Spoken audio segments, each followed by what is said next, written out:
GDLS Canada, an industry leader dedicated to supporting our customers and the community. James Price. I was born in Grace Hospital in Toronto. I'm 80 years old. Now we're going to talk mainly about field lacrosse today, but you started out reffing box lacrosse in Barrie? Well, I remember how it all started. I came home one day and my youngest boy, I think he was 5, my wife said to me, "This kid has no backbone," and I put him in lacrosse. And I said, "What's lacrosse?" And I remember that distinctly. And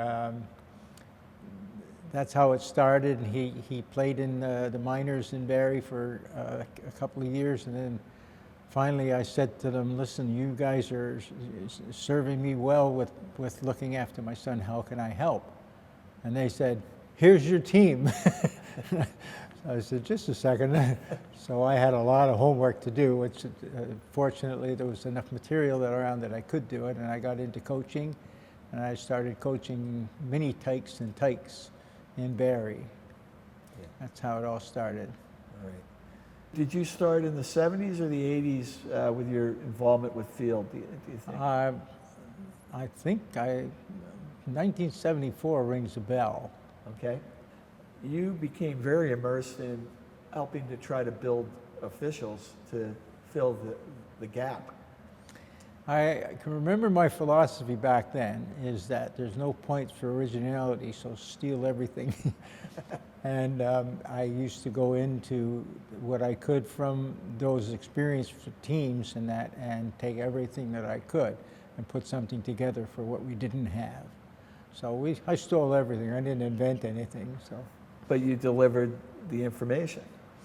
Well, somebody was going to do it, and somebody had to do it, and I felt that strongly, having started to get involved in the game, that let's get this right, We have Bill Fox with us, who was just inducted into the Canadian Lacrosse Hall of Fame in the officials category, one of the first, I think, in the new officials area.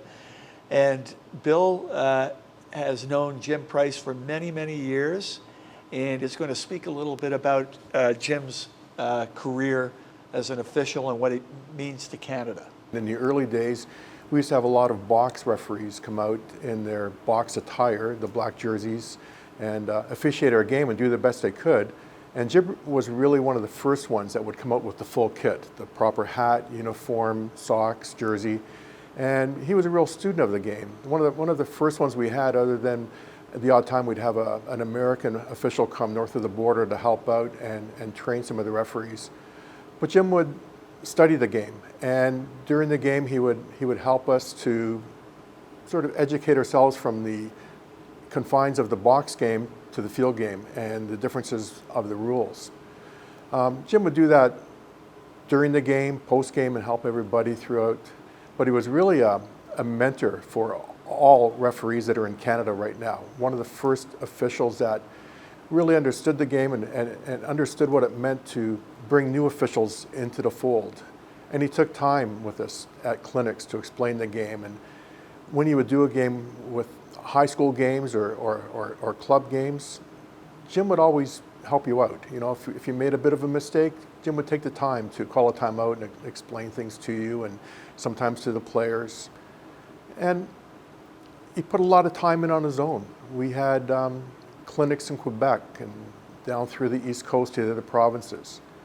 Jim would take his time and on his own dime and travel down to these provinces and pack up his vehicle, a small little hunting trailer that he had, and travel down, and they would say, "Jim will pay your expenses, we'll put you in a hotel room," and Jim would say, "I'm okay. I will do the clinic. I don't need any money. I'll do this on my behalf." And he did it for years. He ran clinics. Jim was a Master Clinician for Field Lacrosse. Enabled the new clinicians that are out there right across Ontario, Quebec, into the Maritimes. More or less, not even so much the rules, but what the game was all about, how the game should be played properly. Now, you became at some point kind of Canada's Master Clinician for the field game, right? And that took you all over the place to try to build Canadian officials? Yeah, because the need was there, and somebody had to do it, and they wanted to get involved, so it was important that they got involved in the proper way, using the proper rules and so on. You know, so it was pretty easy to see where to go. You know, although as a referee, people are always willing to tell me where to go. They're most helpful. There you go. And when did you meet Jim Price? Met Jim Price in 1994. They were Bill Fox. First of all, John Meridian and Marty Cooper talked me into helping out refereeing in the field lacrosse. And at that time, there was very few field lacrosse referees. So Bill Fox set it up with Jim Price for a clinic. I went to his referee clinic, and like so many clinics, Jim used to travel around all over. Wherever he thought he could get a referee, Jim would go there and give him the clinic and put him on the field sometimes that day. And we were that short of referees. But Jim always went to that area to give the clinic. So that's when I first met Jim, teaching a clinic. And then from then on, we became inseparable. We refereed a lot together because referees were in such demand. You know, field lacrosse was growing. In Ontario, we went from 9 teams to 123 teams in 1 year. Really? Wow. So you can imagine the chaos, how much chaos there was for referees. And in that, we have to thank people like Bill Fox, Scott Malloy, Roger Nurse, Sean Grenier. They were training, and Grant Phillips. They were training the young referees on the fields. They were developing them. And the box referees came over and tried to help. But it's such a different game for them. Right. You know? And in saying that, one thing Jim always taught us, the number one rule was never sacrifice the integrity of field lacrosse by allowing box lacrosse to creep in. And what he was doing was politely sending us a message, you know, control the slashing, no cross-checking. Don't let that into the game. If you let that into the game, you ruin the game of field lacrosse, you know. And we all took that many of us took that to heart because it was so true. It's such a privilege to referee field lacrosse. It's a gentleman's game. And that's how Jim related it to us, as being a gentleman's game. And guys like John Watson and myself and Sean Grenier, and we were new to it, so we embraced that thought, and that's what we went with. Jim was very involved in CUFLA, the university. Were you involved with him at that stage as well? Or? Not in the organization of it, but in the refereeing of it. You were? Okay. I was involved with the refereeing of it, and there was a lot of traveling involved with CUFLA, and Don Blacklock and Jim used to assign and referee the CUFLA, and they had to do a lot of the games themselves. One story about CUFLA, Laurier University, you have to remember, with Jim, it was all about the game and the people playing the game. It was never about us, the referees.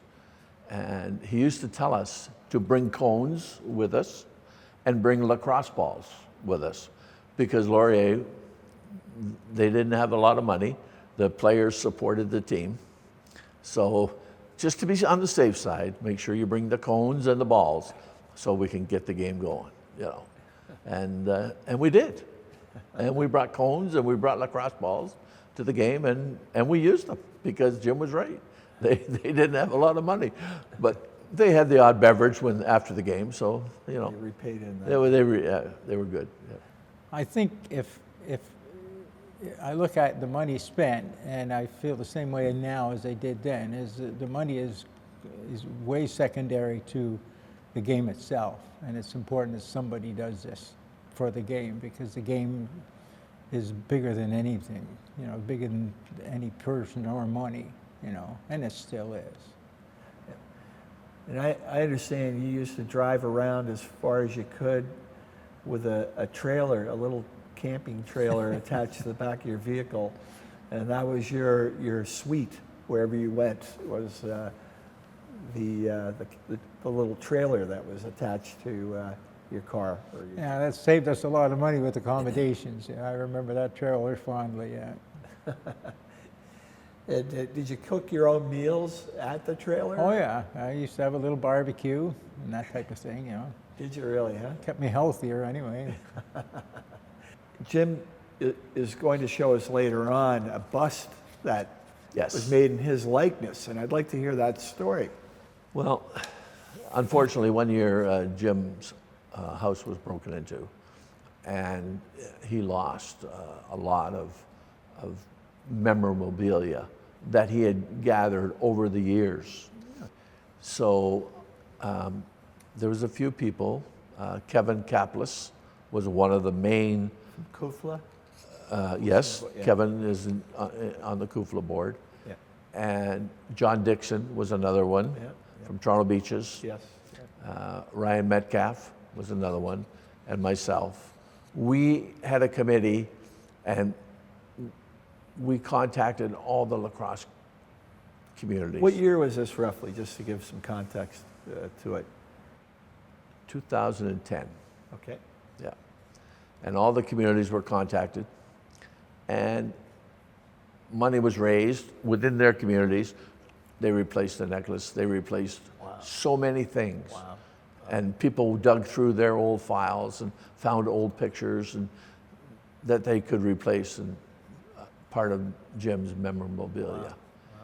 And that was done at a celebration. All the referees were invited to, and Jim was presented with all of this. Where was that? That was held in Toronto. But the most important part that Kevin Kaplis set up was Kevin Kaplis had a picture of Jim, and he had a bust created of Jim Price. Wow. Bill Fox talked to me earlier about you and talked about you acquiring the name the Pope of Lacrosse. A little bit of a nickname for Jim. We called him the Pope. And perhaps that's my fault. We were at a restaurant, and Jim was sitting at one part of the restaurant, around a round table, and back against the wall, and he had a white hat, and I took it, and I put the brim side up with the peak here and decided to squish it down, and he has an amazing resemblance to Pope John Paul II, and the name's, it stuck. Everybody around knows him as the Pope. Well, somebody had a picture of a pope, and the resemblance was quite, startling. And I did look like the guy, so then they started calling me the Pope. I'd give them the blessing type of thing, and all in humor. Jim went to Tonga in South Africa to train referees. The chief's son had gone to Princeton University and learned lacrosse and fell in love with it, and he brought lacrosse back to Tonga. Well, they had lacrosse, but they had nobody to referee lacrosse. So, Jim Price, off to Tonga. I can remember going to Tonga. It was quite different. They were very keen on getting involved, but they didn't know a lot about the rules, and so we were able to really help them along with that. But it was quite an adventure going there. They got involved with a player, I believe, from the States going there. He played in the States, and then he brought the game back to Tonga. So, but of course, from the player's point of view, rules aren't that important, so they needed a little straightening out. And you went pretty well to like 25 countries. That's correct, yeah, 25 countries. So that must have been a heck of an adventure. Oh yeah, I mean, and it wasn't like I went to Japan 4 times, and I went to China twice, and this type of thing, and I went to Australia, I think 4 times, this type of thing. So, I mean, it was my gain, I'll tell you. It gave me a great life. And in Europe, it's a custom that the referee-in-chief wear the referee-in-chief's hat that was made and designed by Ken Galluccio, who was one of the founding people in Europe to start recruiting and training referees, field lacrosse referees. So this was one of the great pictures there. This picture was of Jim Price and Harry Benham. Harry Benham was one of the senior referees in box lacrosse in Ontario. Same role as Jim, he developed and trained referees. This is a group picture at the 2004 European Championships.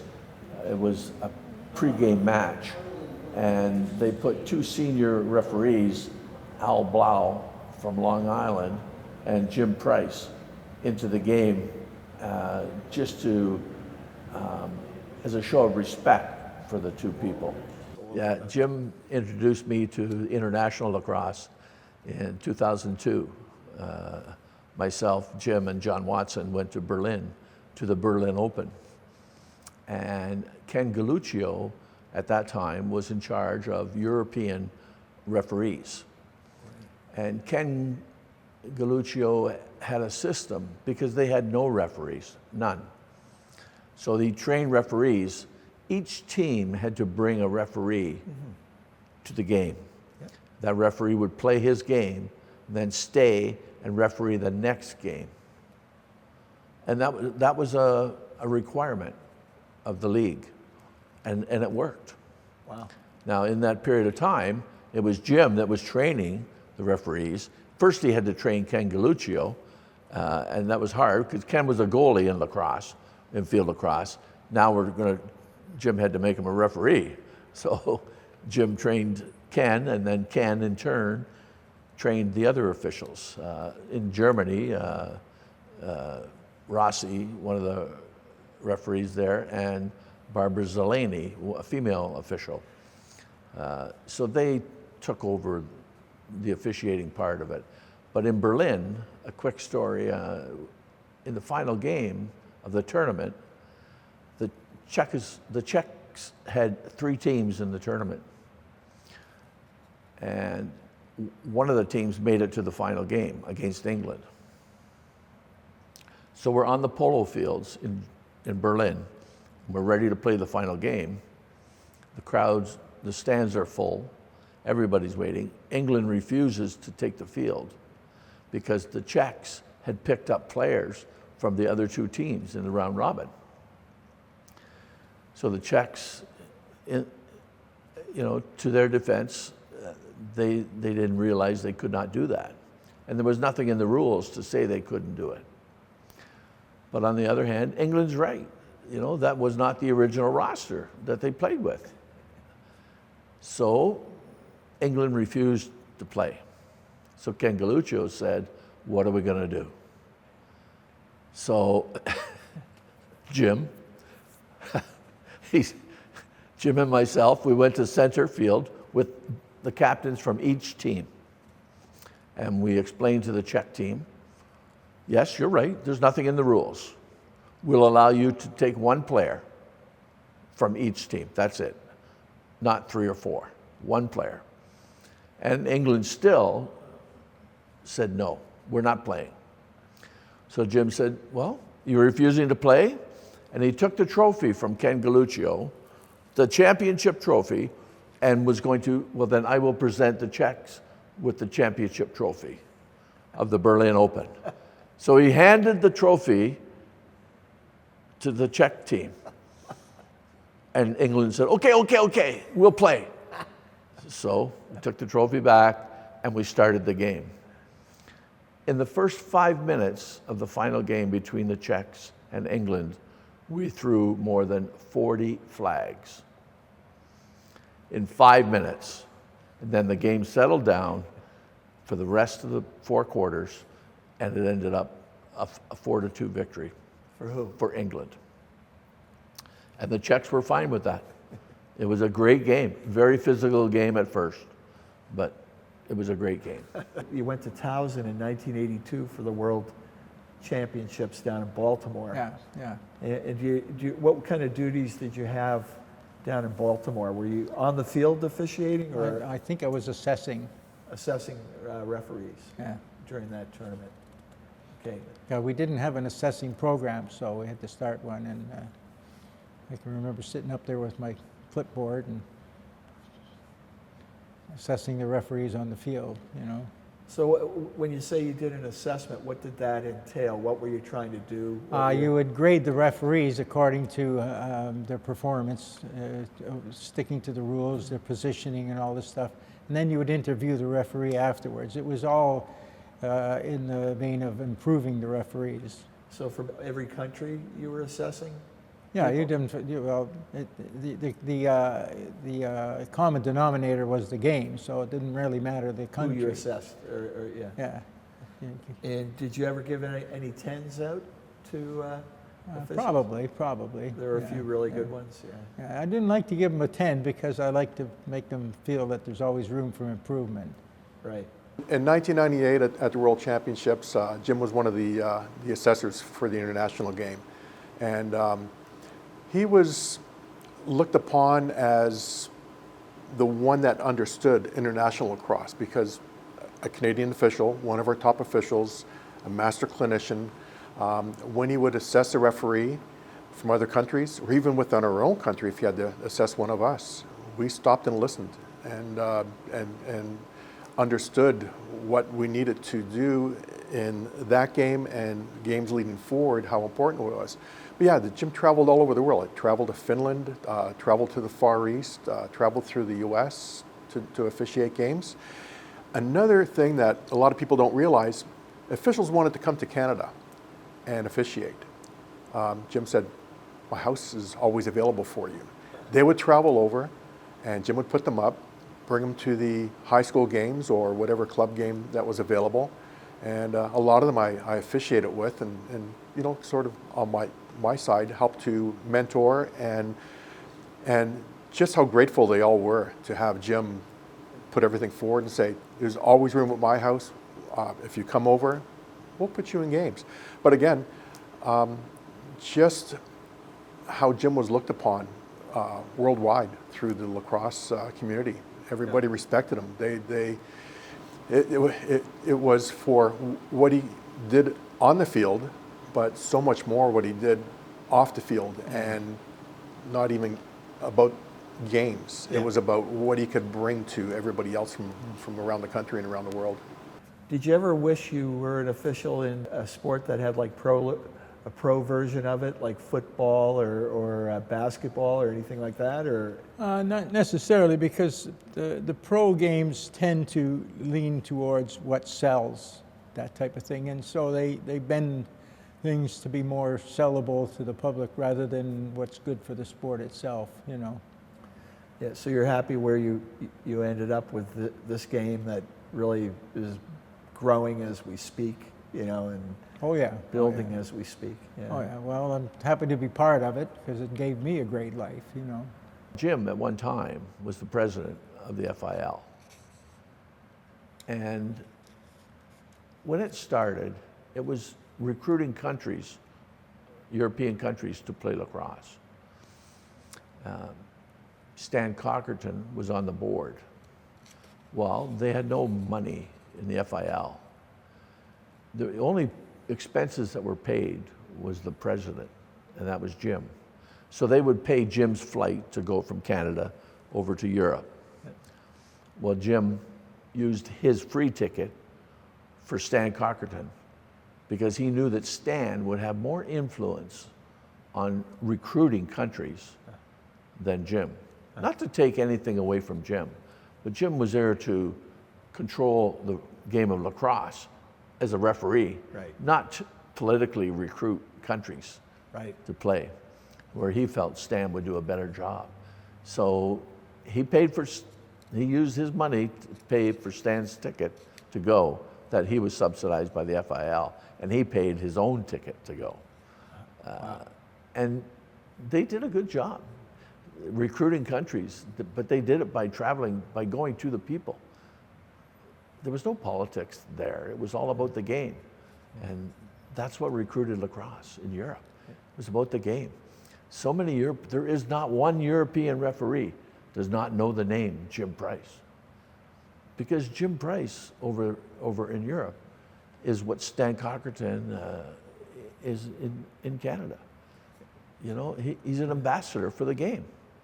He was there to develop and train referees, and that's what he did. Well, finally, the Canadian Lacrosse Hall of Fame, their board, has recognized that officials should be included in their own category and inducted. And I think the first one that was inducted through that was one of your students, Bill Fox. What would you say about Bill's involvement with you and that sort of thing? First of all, he's better looking than me, but we worked a lot together, and Bill, he was always a very steadfast guy, and he didn't wander from what he was supposed to be doing. Like, he didn't add stuff; he stuck to the script type of thing. Did you ever have to reprimand Frank Lawrence for anything he did on the field? I can't remember reprimanding, no. Maybe congratulating. He was a hard-working guy. Another solid. So you had some good people around you. Oh, we had excellent people, yeah. The good ones tended not to stay. And that's because I think we made it tough for them. But weeding through was easy. You could see who was there for the right reasons and who was going to do the job. Brian Huntley sent me a story, and I guess after a game, everybody's parched, all the officials, and they all go to the watering hole, and everyone would order a bubbly. Yes. But someone would always order Jim something different. Exactly. Tell that Yeah, story. well, if you could. you know, you get pretty thirsty after the game, so you find a malted beverage or a beverage of choice. And somebody would either send over a glass of water or pop or a cup of tea for Jim to sort of, and it was always, Jim was such a great guy and took everything so easy. You could always play a little bit of a practical joke and he would never get upset with you. You know, so everybody has, you know, beer steins and whatever beverage coming over, and the waitress comes over and hands him a little bit of club soda or something like that, and he's picking up, looking around like everybody's parched, like you said, Jim, and having a little drink to rehydrate. He's got a tea or a club soda. Yeah, Jim was known to have the odd beverage. He enjoyed a cold beer, and we always used to talk to the server beforehand, and we made an agreement with her that not to serve Jim, but bring him tea, a cup of tea or something like that. You know, he would ask for beer, but don't bring him any beer. Just bring him tea. You know, doctor's orders. You know, and we did this in many countries with European referees, Canadian referees from all across Canada and all across Europe. And it was done in fun, you know, and Jim always took it in fun. The only part Jim didn't like is everybody else was drinking beer, and he had to wait until the server actually finally did bring him a beer. Oh, my. You know, and that hurt because he did enjoy his beer. Yes, yeah. They always used to do that, and I was pretty good beer drinker, and it used to annoy me.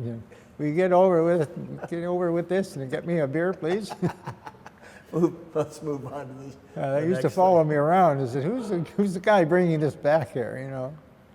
And Huntley told me the story of how you actually made Blacklock a referee in the back of the car on the way to the game or something like that. I can remember that. I remember doing that, us going through the rules and all that stuff, yeah. But he was one of the better ones, and he stuck around. He worked pretty hard, too. But that's how it was done back then. You got to... Yeah. We worked with what we had. So it must have been tough in the beginning, seeing a pretty big challenge ahead, and a gap that needed to be filled, and then you having to find people to want to be officials and do a great job to keep the integrity of the game going. That must have been a daunting task at times, Jim. I think the hardest part was sort of what you might call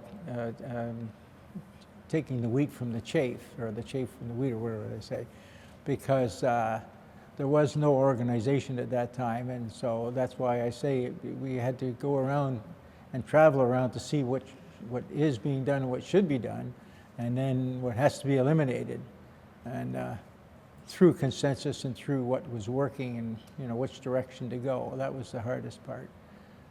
So. Without Jim, we wouldn't have our very first referees association that we had. We had a separate association from the Ontario Lacrosse Officials Association, or Referees Association at the time, that were primarily box. We had our own field association, and Jim was the first one to start that. And to really go out and find other referees, such as Brian Huntley, Bern Kyard, Donnie Blacklock, and from there it started to grow. We had a great group of guys that worked hard to understand how the game should be officiated, and a lot of us had some pretty good success. Myself, doing university championships, high school, provincial championships, lucky enough to do world championships. And my very first worlds, it was in 1992 in Long Island, U19s. And without Jim's guidance, I don't know where I would have been. I was lucky enough to be chosen for a gold medal game, and I kind of look back and think about Jim Price helped us all. Probably the worst thing that can happen is a full team brawl in a lacrosse game. Maybe. I don't know. Maybe it is. Did you ever have to experience anything like that in all the games that you've done? Yeah, we had that type of thing periodically, But What was your thought on how that should be alleviated? if my memory serves me correctly, it was stand back at first. There's no use getting involved in that because you're going to get hurt. Let them burn themselves out a bit, because you're not going to change anything by getting involved initially, except get hurt. Right. So I used to say, stand back until you can get in there safely, and then start separating the culprits. Yeah. And then you had to issue some penalties to some of them, I guess. You Yeah, couldn't issue yeah. them to all of them. And the other thing I used to advise them is to, while you're standing back there, take numbers. So you're filling out the report as it happens. Yeah, take numbers, make notes. Okay, on the other end of the scale, do you remember a game or games that were amazing, great games to be involved in that? Oh, there was so many of them. I mean, the game was itself, and the athletes individually. Some guys were just music to watch, This was the reward of refereeing, is that you had a grandstand seat, and you could see, because some of those guys were just magic, Just, I mean, when you saw it well done, as I say, it was just like watching a symphony, And there was plenty of that. Anything else you'd like to say, Bill? Yeah, just he was kind of like our founding father of, especially in the East, of field officials. And again, the other officials that came out in our early games of the Toronto Lacrosse Club, they came out and they had, the typical box official jerseys on, no cap, the short black jersey that said box on it, and Jim came out and looked the part. And by looking the part, he gained a lot of respect from a lot of people right away. It was just a pleasure to watch Jim grow over the years and see how much respect we have in this country for him, and how the officials that are still up and coming know about Jim Price, his work he put in with the Canadian University Field Lacrosse Association. Just endless amounts of work. It was a pleasure to have him referee my games, to officiate with him, and have him mentor me along the way. This picture here is a picture of the high school championships, Ontario championships. We were at Ridley College in St. Catharines, and Ridley College was playing Peterborough. And Peterborough is, they were mainly box players playing field lacrosse. So for those of you that understand the difference between the box and the field, you can appreciate how the game started. It was a very aggressive game. For the Ridley boys, they were field lacrosse players, not box players at all. So it was a difficult game to officiate, but it was a great game. Do you remember that day? I don't remember specifically, but I can remember the circumstance. It was that we had our hands full because they wanted to play, but they didn't know the box guys. They didn't. Nobody had showed them the differences too much, and we had a lot of cleaning up to do. I have another interesting story. In the Native communities, they host a tournament every year, and it's called the Nations Cup. It's a box lacrosse tournament, and in order to play in this tournament, you have to be a Native. So Laura Morris had invited Jim Price to Akwesasne to convene the tournament because of the respect that Jim has in the lacrosse community. So Jim was there and he was convening the tournament, and Mike Mitchell and Laura made a small presentation to Jim at the end of the tournament, and they bestowed upon Jim a Native name, and his Native name was given to him as Walking Eagle. And when Walking Eagle was explained, it was explained he is Walking Eagle because he is too full of shit to fly. Now that's coming from a Native community where they have very dry sense of humor. And it was all done in total respect. And Jim was so happy just to have that bestowed upon him. Oh, sure. And as referees, there was very few of us that knew it. And we reminded him all the time that he was of his Native name. The only thing I'd like to finish with is that to Jim, there was never a dollar factor. It was about the game and about the players. Number one is you have to respect the game.